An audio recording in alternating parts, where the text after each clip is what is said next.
Admiral Won Kyung-soo stood in the command center of Earth's military headquarters, staring at the big screen that showed all of human space. Red dots marked where human ships were located. Green dots showed friendly alien territories. And right, now several red dots were moving toward a system that should not have any human colonies at all. "Tell me again," the admiral said to his staff. He was an old man with gray hair and scars on his face from the Centauri border wars. He had been fighting aliens for 30 years. "Sir," reported Colonel An Minji, his intelligence officer, "we received distress calls from a colony on Kepler 442c. But our records show no official colony on that planet. No permits, no supply ships, no communication logs. Nothing." Won Kyung-soo frowned. "And our ships?" Commander Taeman's patrol ship responded first. Then Captain Park's squadron. "They've all gone dark, sir. No communications for the last 12 hours. The admiral walked over to the tactical display. When human ships went silent, it usually meant one of two things. Either they were all dead, or they were captured. Neither option made him happy. "How many ships?" he asked. "4 confirmed, sir, but we're tracking at least 6 more heading to the same location." Won Kyung-soo had seen this before. Other alien species would test human defenses by attacking small outposts or capturing patrol ships. They wanted to see how Earth would respond. Most of them expected humans to send a small investigation force or try to negotiate. They were always wrong. "Get me Admiral Han Minseo," Won ordered. 5 minutes later, Admiral Han Minseo appeared on the communication screen. She was younger than Won, but just as tough. Her fleet was currently patrolling the outer territories, hunting for alien raiders. "Admiral," she said with a small bow, "I heard about the missing ships." "It's a trap," Won said simply. "Someone is testing us. I want you to show them what happens when they mess with our people." Han Minseo smiled. It was not a nice smile. "What do you want me to bring?" "Everything you have, and I'm sending you reinforcements. 3rd Fleet, full battle configuration." The communication room went quiet. 3rd Fleet was not a rescue force. It was a hammer designed to smash enemy fleets into pieces. 12 heavy cruisers, 4 battleships, and the massive dreadnought UES Retribution. It was enough firepower to destroy entire star systems. "Sir," Colonel An spoke carefully, "that might be too much force for a rescue mission." Won Kyung-soo turned to look at his staff. They were all younger officers who had not fought in the real wars. They still thought like diplomats instead of soldiers. "This isn't a rescue mission," Won said. "This is a message. When someone takes our people, we don't send negotiators. We send the entire fleet." Within 2 hours, every human military base was buzzing with activity. Ships that were in dock for repairs were pushed back into service. Crews that were on leave were called back to duty.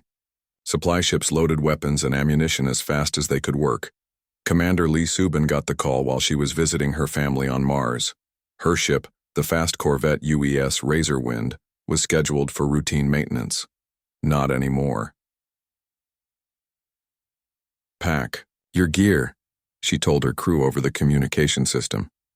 "We're going hunting." The Razorwind was built for speed and stealth.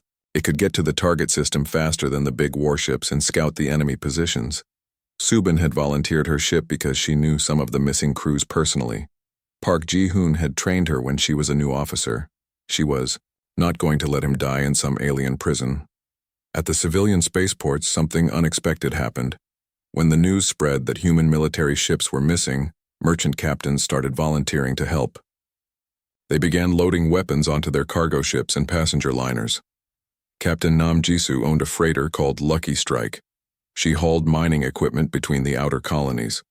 When she heard about the mobilization, she went to the nearest military depot. "I want to buy weapons for my ship," she told the supply sergeant. "Ma'am, you're not military," the sergeant replied. "Those missing ships have been protecting my trade routes for years," Nam Jisoo said. "Now it's my turn to help them." The sergeant looked at his computer screen, then back at the tough-looking merchant captain. "What kind of weapons do you want?" Captain Bae Sunho did the same thing with his passenger liner Starward Bound. He had been carrying families to the new colonies when the call came out. Instead of dropping them off, he asked the passengers if they wanted to help rescue the missing crews. "This is dangerous," he warned them. "We might get into a real battle." "Those are our protectors out there," replied one of the passengers. "We're not going to abandon them." All across human space, the same scene played out. Military ships, merchant vessels, even private yachts began forming up into a massive fleet. This was not just a military response. This was humanity itself getting ready for war. Admiral Han Min-seo watched the fleet reports with amazement. She had asked for reinforcements and got the entire civilian merchant marine as volunteers. Hundreds of ships all heading toward the same destination. "This is incredible," she told her staff aboard the UES Retribution. "I've never seen anything like this." "Should we turn away the civilian ships?" asked her tactical officer. "Absolutely not," Han Min-seo replied. "If they want to help rescue our people, they're welcome in my fleet." The aliens who were monitoring human communications could not believe what they were seeing. When most species lost a few ships, they would send investigators or diplomats. The humans were mobilizing what looked like their entire military and half their civilian fleet. "This is insane," reported Zex Vorlani, a Velkari spy watching the human fleet movements. "They're sending 1,000 ships to investigate 4 missing patrol vessels." "Are you sure about these numbers?" asked his commander. "Confirmed, sir. And more ships are joining the fleet every hour. They're not treating this like a rescue mission. They're treating it like the start of a war." Back at Earth, Admiral Wan Kyung-soo was getting similar reports. His staff kept showing him the growing fleet size and asking if maybe they should reduce the response. "Sir," Colonel An said, "intelligence suggests this might just be a small raiding party. We could be overreacting." Wan Kyung-soo looked at the young officer with the patience of a teacher. "Colonel, let me explain something about human military doctrine. We don't respond to threats with equal force. We respond with overwhelming force. We make sure that anyone who attacks us never wants to do it again." "But sir, what if this causes a bigger war?" "Then we'll win that war too," Wan replied simply. "The galaxy needs to understand one thing about humanity. We protect our own. Always, no matter the cost." The massive fleet began moving toward the target system. Admiral Han Min-seo's dreadnought led the way, followed by battleships and cruisers. Behind them came the merchant volunteers, armed and ready to fight. And ahead of them all, Commander Lee Subin's fast scouts raced through hyperspace to see what was waiting. On Earth, the news channels were covering the fleet mobilization. Citizens watched as their military prepared for what looked like a major war. But instead of being scared, most humans supported the decision. "Those are our people out there," said one man interviewed on the street. "Of course we're going to bring them home." "I don't care if it takes every ship we have," said a woman, whose son served on a patrol vessel. "You don't mess with human crews and expect us to do nothing." This was something that other alien species could never understand. When humans were threatened, they did not calculate costs or worry about proportional responses. They united. They mobilized everything they had. They turned rescue missions into statements that would be remembered for centuries. The fleet jumped into hyperspace, carrying more firepower than had ever been assembled in human history. They were not just going to rescue their missing crews. They were going to show the galaxy what happened when someone made the mistake of attacking Earth's children. Behind them, more ships continued to join the formation. The message was clear. Humanity was coming and they were bringing everything they had. Thex Morvani stared at the glowing screens in front of him.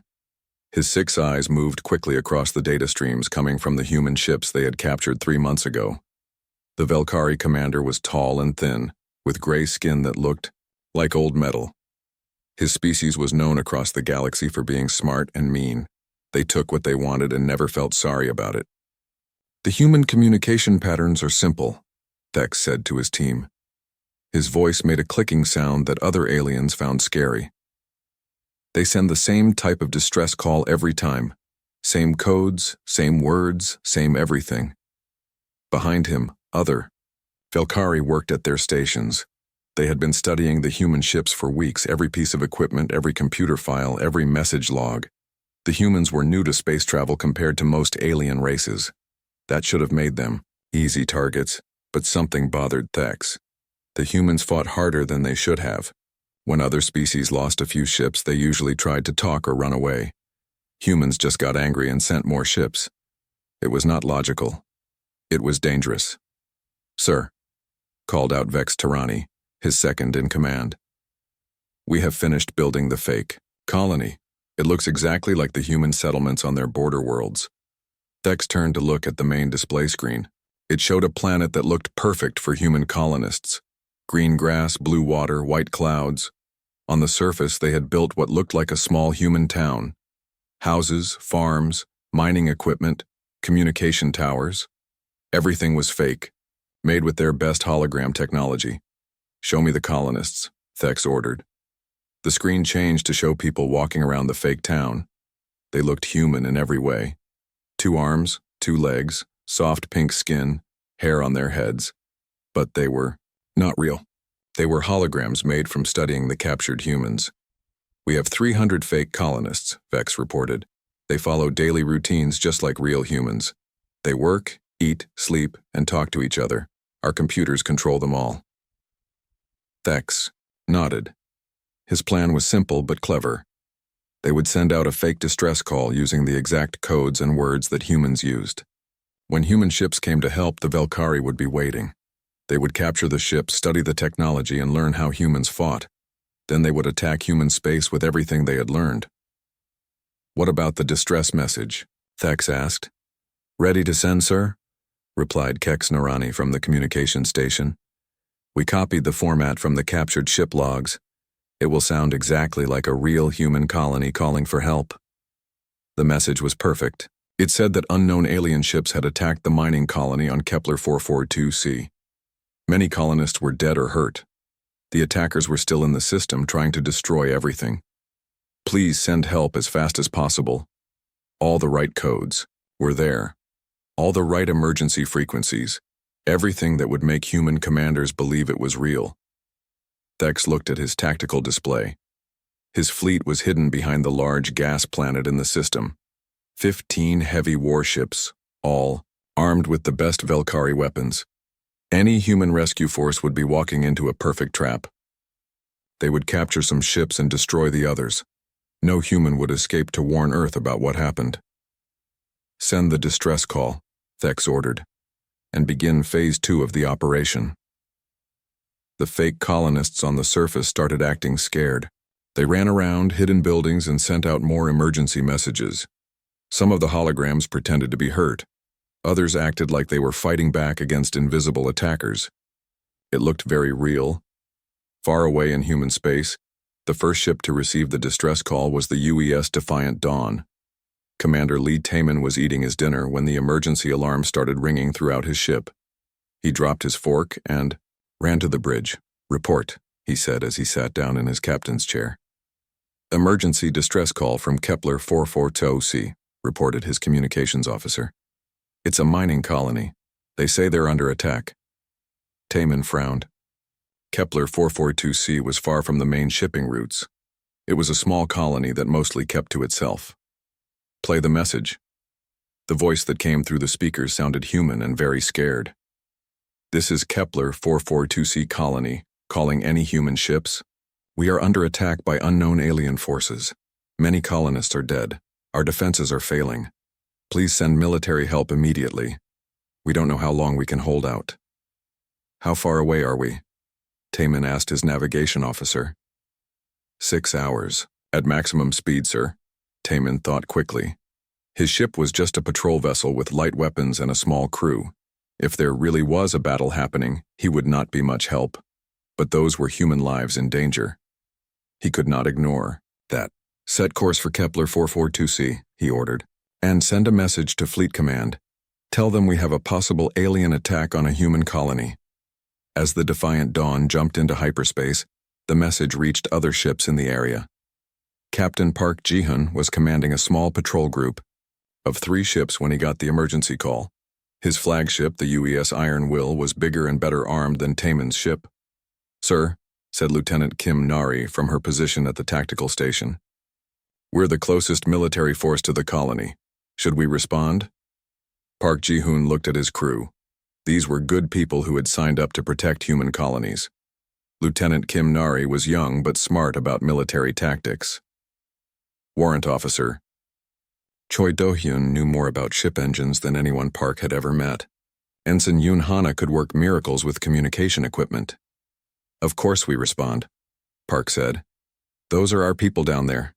We don't abandon our own. The 3 ships changed course and headed for Kepler 442c. Park sent messages to other human ships in the area, asking for any help they could provide. This was how humans worked in space. When one colony was in trouble, everyone who could help would come running. Back at the fake colony, Thex watched his sensors as more human ships started moving toward his trap. The first ship would arrive soon. Then more would follow. Soon he would have plenty of human prisoners and captured ships to study. Sir, Vex reported, we're detecting at least 6 human ships heading this way. The first will arrive in 4 hours. Excellent, Thex clicked. Make sure our attack ships are ready. I want the first human ship captured, not destroyed. We need their computers and crew alive. The Velkari had done this many times before. They would attack other species, learn their secrets, and then use that knowledge to conquer them. It always worked. Other aliens were predictable. They followed rules.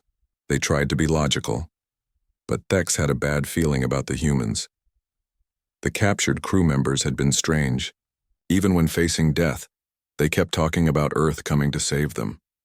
They seemed to believe that their homeworld would send help no matter how far away they were or how dangerous it was. That's impossible, Thex had told the human prisoners. Your Earth is hundreds of light years away. They don't even know you're missing yet. But the humans just smiled and said, Earth never forgets about its people. Now, as Thex watched more and more human ships heading toward his trap, he wondered if the prisoners had been telling the truth. Maybe humans really were different from other species. Maybe they really would cross the galaxy to help their own people. No matter, Thex said to himself. We'll capture them all and find out what makes them so confident. The trap was set. The fake colonists kept crying for help. The Velkari warships waited in hiding. Soon the humans would arrive. And Thex would learn everything he needed to know about Earth's military forces. What Thex did not know was that the human commanders were already suspicious. The distress call was too perfect. The timing was too convenient. And most importantly, there were no records of any official colony on Kepler 442c in the first place. Commander Lee Subin's ship dropped out of hyperspace at the edge of the Kepler 442c system. The UES Razorwind was completely silent, running on minimum power to avoid detection. Subin stared at her sensor displays, trying to understand what she was seeing. That's impossible, whispered Lieutenant O.J. her intelligence officer. He was looking at the thermal scans of the planet below. The colony is there, but there are no human life signs. Subin moved closer to his station. The sensors showed buildings, vehicles, even what looked like people walking around. But the thermal readings were all wrong. Real humans would show up as bright heat sources. These figures barely registered any body heat at all. Run a deep scan, she ordered. I want to know what's really down there. The Razorwind's advanced sensors began a detailed sweep of the colony. What they found made Subin's blood run cold. The buildings were real enough, but they were too new. The metal was too clean. The wear patterns were wrong. It looked like someone had built a human colony in a few weeks instead of the years it should take. Commander, called out Ensign Park Min-soo from the communications station. I'm picking up the distress signals, but they're weird. They repeat in exactly the same pattern every 12 minutes. Real distress calls don't do that. What about the colonists? Subin asked. O.J. Hwan shook his head.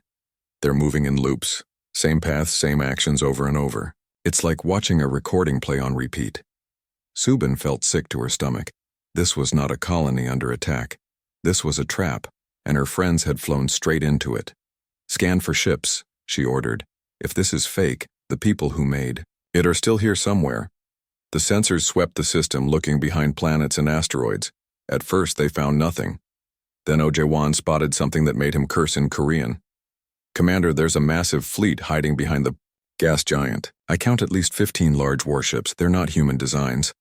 Subin studied the tactical display.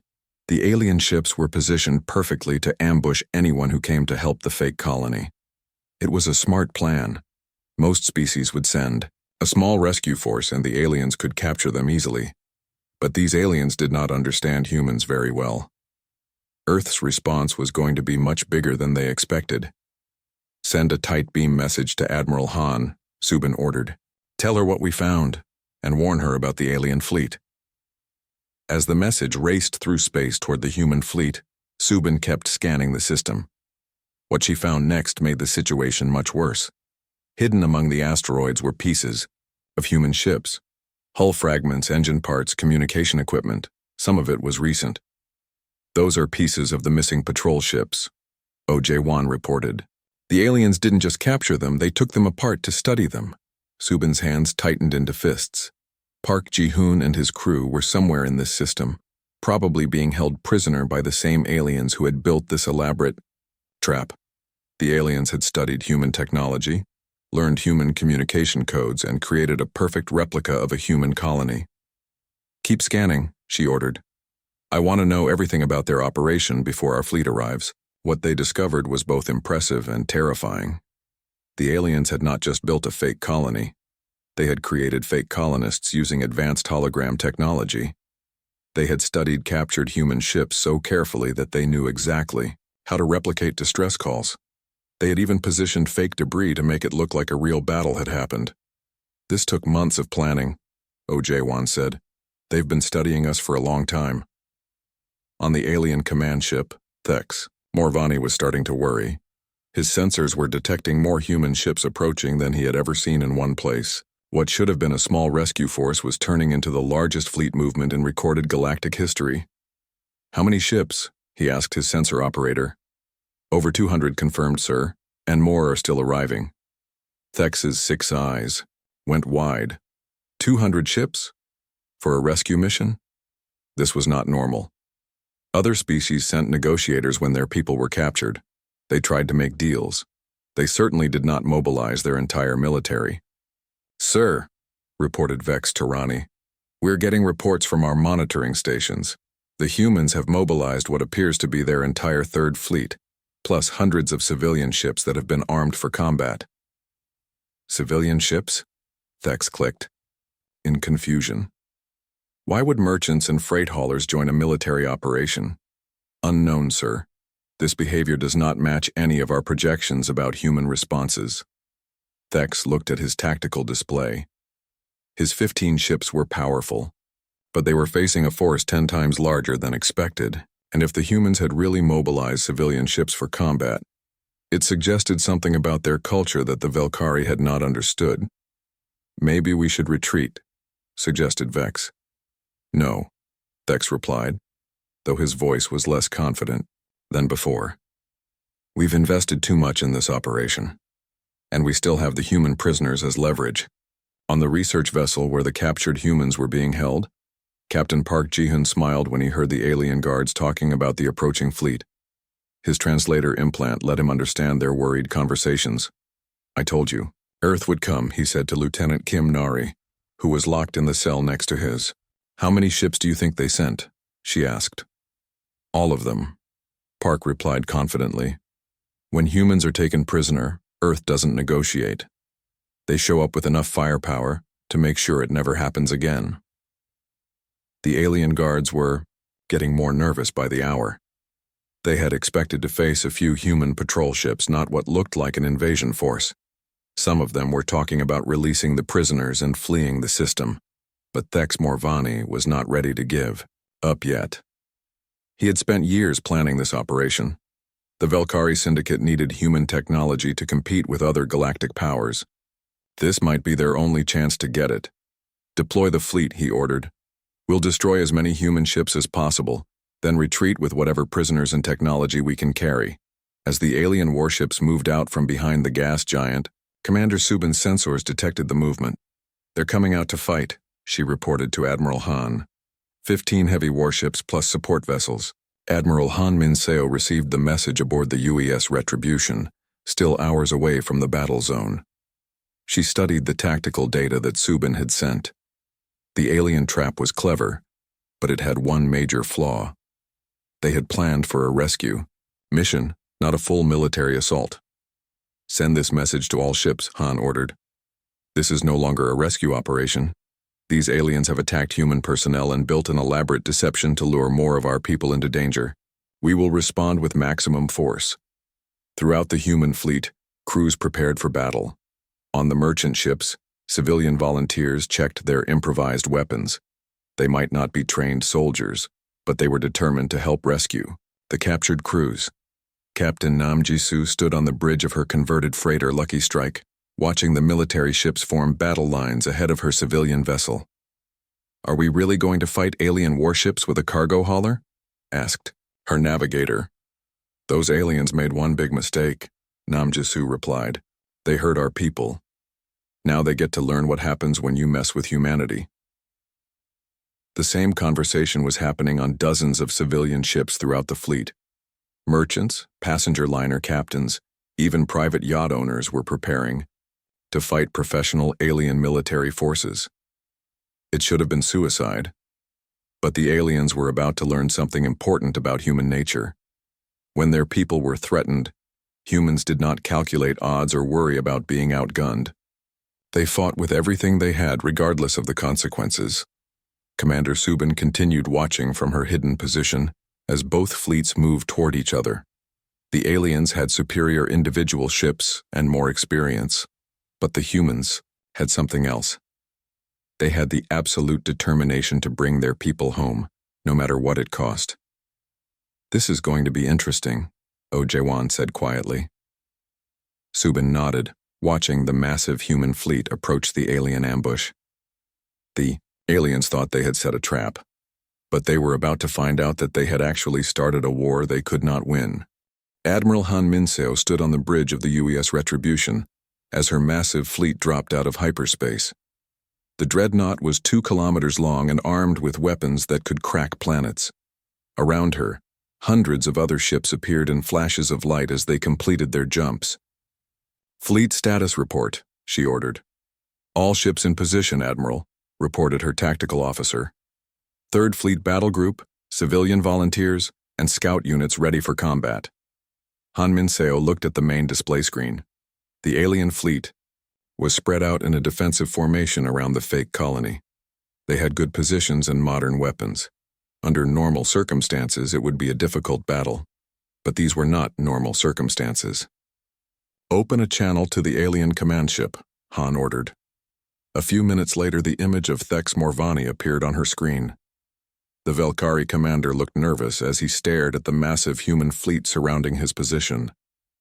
I am Admiral Han Min-seo of the Earth Defense Force, she said in a calm voice. You are holding human prisoners and have attacked our vessels through deception. You will surrender immediately and face justice under human military law. Thex tried to look confident, but his 6 eyes were darting around nervously. Admiral, perhaps we can negotiate. The Velkari Syndicate is willing to discuss terms for the release of your personnel. There are no terms, Han replied. You have exactly 10 minutes to power down your weapons and prepare for boarding. Any ship that does not surrender will be destroyed. You cannot be serious, Thex clicked. We have superior positions and experienced crews. This system is defended by the finest warships in Velkari space. Han Min-seo smiled, but it was not a friendly expression. You studied our communication codes and our technology, but you forgot to study our military doctrine. We don't negotiate with people who hurt our personnel. We remove the threat permanently. She cut the communication channel and turned to her weapons officer. How long until all ships are in firing position? 3 minutes, Admiral. Across the human fleet, crews were making final preparations for battle. On the civilian ships, volunteers checked their improvised weapons one last time. They were scared but determined. Nobody was going home until the captured crews were rescued. Captain Nam Jisoo watched her sensor display as military cruisers moved past her converted freighter. The Lucky Strike was not built for combat, but she had managed to mount several military-grade weapons on her cargo bays. This is insane, muttered her engineer. We're going to fight real warships with a merchant vessel. Those prisoners include Captain Park, Namjasu replied. He saved my ship from pirates 2 years ago. Today I return the favor. On the passenger liner starward bound, Captain Bei Sunho was having similar thoughts. His ship was carrying 300 civilian volunteers who had refused to be dropped off at the nearest station. They all wanted to help with the rescue. Captain, called his navigator, the military ships are asking us to stay back during the initial assault. Tell them we appreciate the concern, Bei replied, but we're here to help bring our people home. We'll take our chances with everyone else. Admiral Han Minseo received reports from all the civilian ships saying the same thing. They knew the risks, but they were staying anyway. It was the most remarkable display of unity she had ever seen. 10 minutes are up, reported her tactical officer. Han looked at the alien fleet. None of them had powered down their weapons. Thex Morvani was apparently going to fight, rather than surrender. All ships, she announced on the fleet communication channel. You are authorized to engage. Show them what happens when they threaten human lives. The Battle of Kepler 442c began with a massive barrage from the UES Retribution. The dreadnought's main guns fired beams of pure energy that lit up space like miniature suns.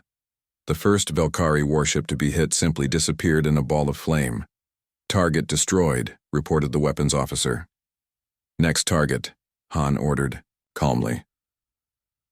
Around the battlefield, human cruisers engaged alien warships in individual duels. The aliens were skilled fighters with good equipment, but they were completely outnumbered and outgunned. For every human ship, there were 3 more waiting to take its place.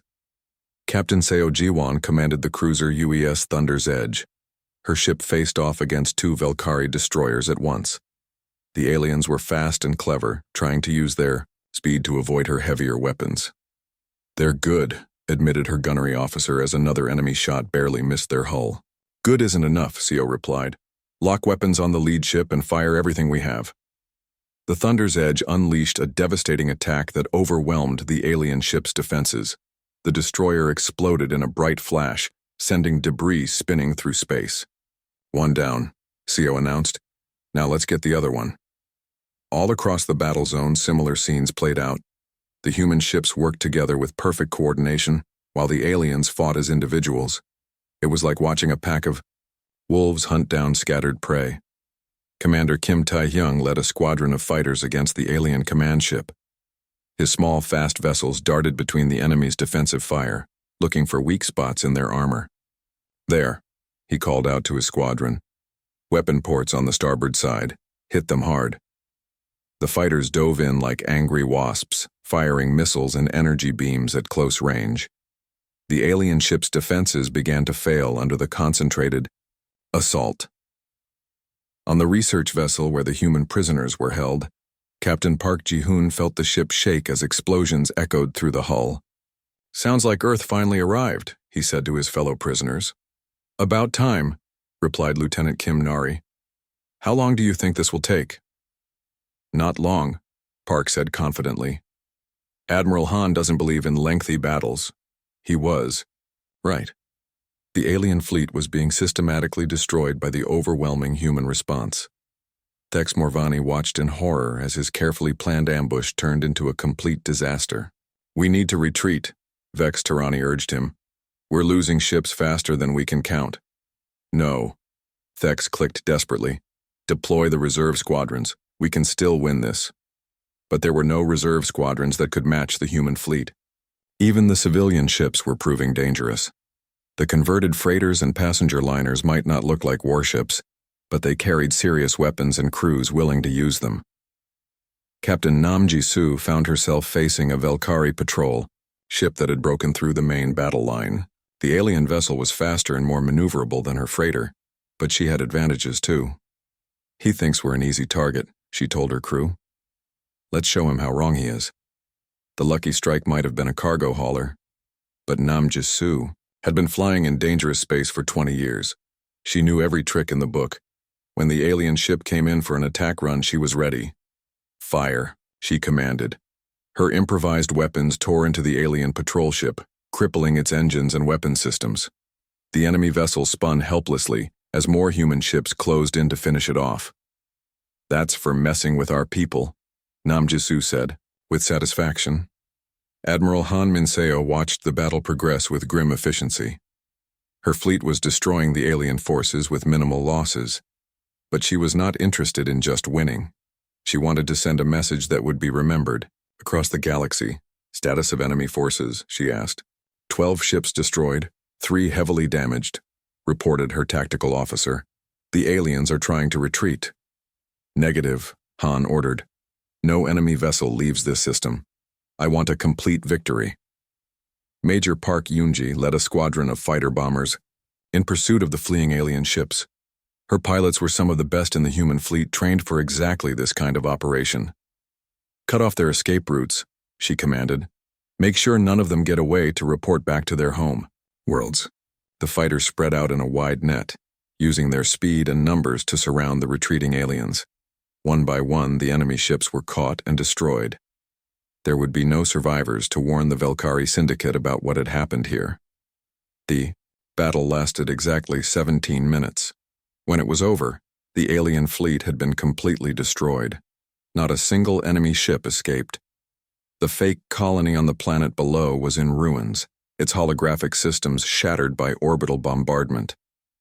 All enemy forces neutralized, reported the tactical officer. Admiral Han Minseo nodded with satisfaction. Begin rescue operations. I want those prisoners found and brought home. As human boarding teams searched the wreckage for survivors, they found Captain Park Ji-hoon and his crew aboard a damaged research vessel. The prisoners were hurt but alive and very happy to see their rescuers. Took you long enough, Park joked as human medics checked him over. Sorry for the delay, replied the rescue team leader. We had to bring the entire fleet to make sure we got your attention. Park looked out at the hundreds of human ships floating in space around them. Military vessels, merchant freighters, passenger liners, even private yachts. All of them had come to rescue a few captured patrol crews. This is incredible, he whispered. They really sent everyone. That's what we do. The rescue leader replied, nobody gets left behind. Ever. The message was clear. The galaxy had just learned what happened when someone threatened human lives. Earth's response was not proportional or measured. It was overwhelming and absolute. 3 days after the Battle of Kepler 442c, emergency meetings were happening in alien governments across the galaxy. The news had spread fast. A small human patrol had been captured, and Earth's response had been to send nearly 1,000 ships to destroy the entire enemy fleet. No survivors, no negotiations. Complete annihilation. On the Velkari homeworld, High Commander Zek Mulrani stared at the empty space where his most advanced task force used to be on the tactical display. 15 of his best warships, gone without a trace. Hundreds of elite crew members dead, and for what? To capture a few human patrol ships? How many humans did we actually capture? He asked his intelligence officer. 23, sir. From 4 small ships. Zek felt sick. They had lost an entire fleet to capture.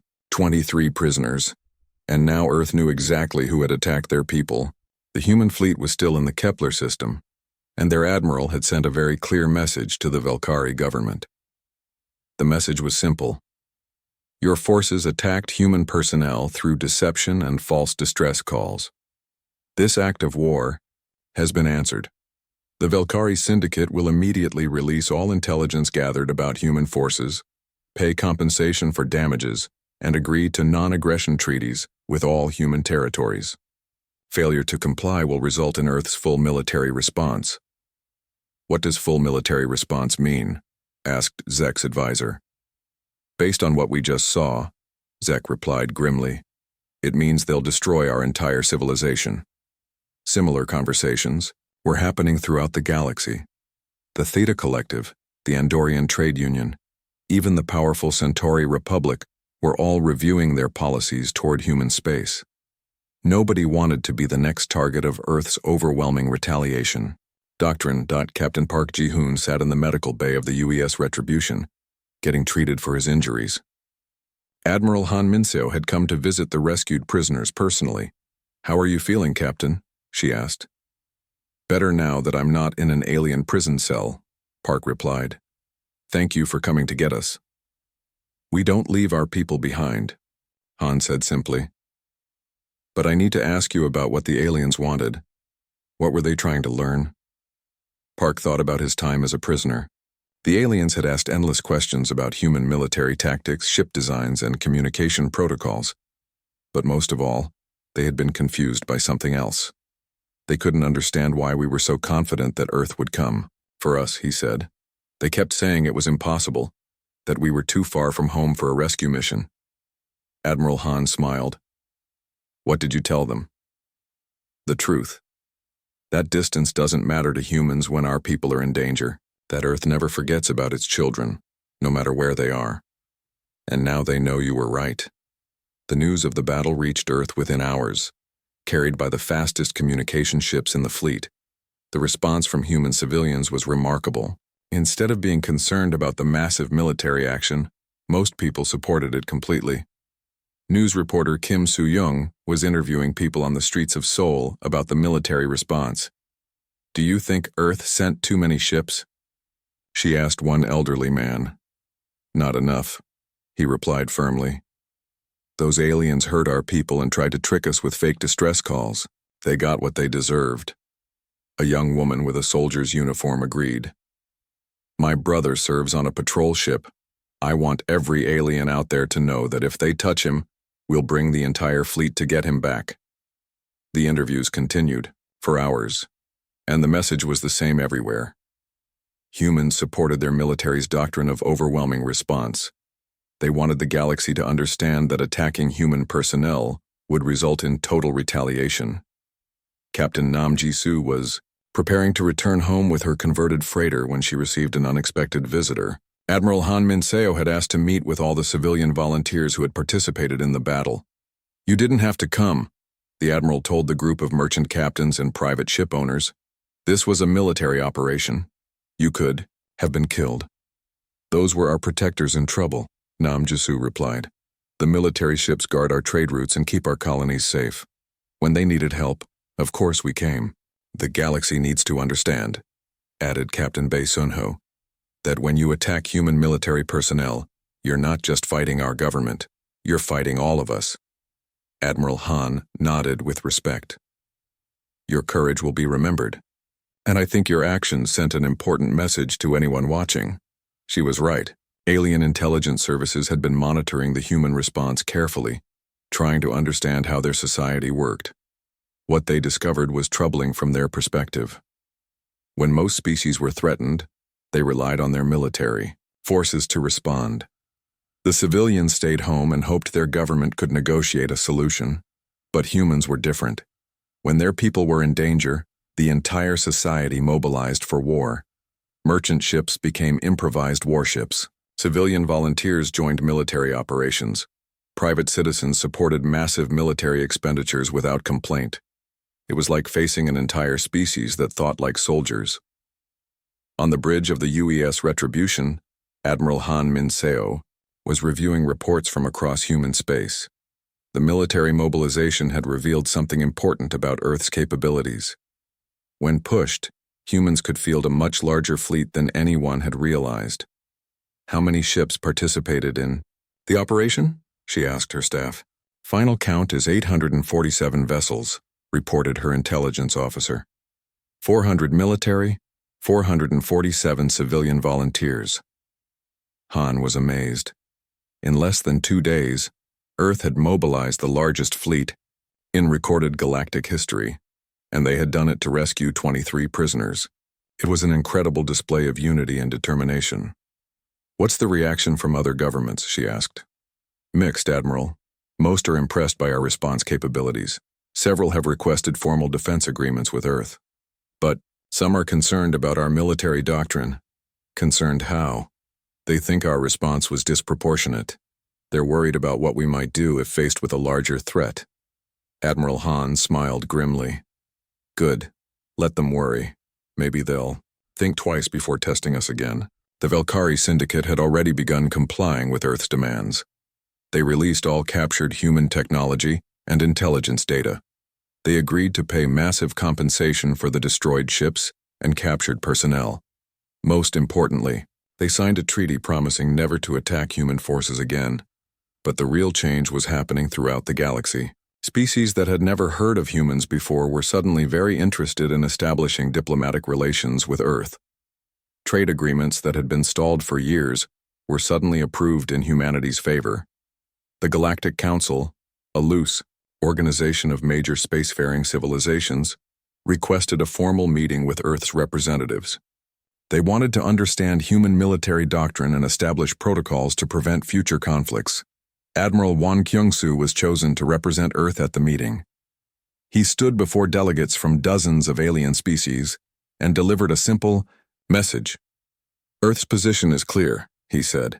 We are peaceful people who prefer trade and diplomacy to warfare, but we will never abandon our citizens no matter where they are or what threats they face. Anyone who attacks human personnel should expect our full military response. What does full military response mean exactly? Asked the Centauri representative. One looked around the room at all the alien delegates. Some looked nervous, others seemed calculating. All of them were paying very close attention to his answer. It means we will use every ship, every weapon, and every resource at our disposal to bring our people home and ensure the threat never happens again, he said calmly. The Battle of Kepler 442c was just a small demonstration of human capabilities. We hope it was educational. The room was completely silent. Finally, the Andorian delegate spoke up. Earth's military doctrine seems very aggressive, she said. Carefully. Not aggressive, one replied. Protective. We don't start fights, but we always finish them. In the months that followed, human space expanded rapidly, with the galaxy now understanding that Earth would respond to any threats with overwhelming force. More humans felt safe establishing colonies in previously dangerous territories. Trade routes that had been risky became profitable as alien raiders decided to find easier targets. Captain Park Ji-hoon was promoted and given command of a new patrol squadron. His mission was to protect the expanding frontier territories, but he found his job had become much easier. Word of the Kepler 442c battle had spread throughout the criminal underworld. Pirates and raiders were avoiding human ships entirely. Sir, reported Lieutenant Kim Nari, who had also been promoted. We're receiving a distress call from a Theta Collective merchant ship. They're under attack by pirates. Set course to assist, Park ordered. And send a message to the pirates. Tell them they're attacking a vessel under Earth's protection. By the time they arrived at the scene, the pirates had already fled. The alien merchants were grateful but confused. Why did they run when they heard Earth's name? The Theta captain asked. Because they know what happens to people who threaten our friends, Park replied with a smile.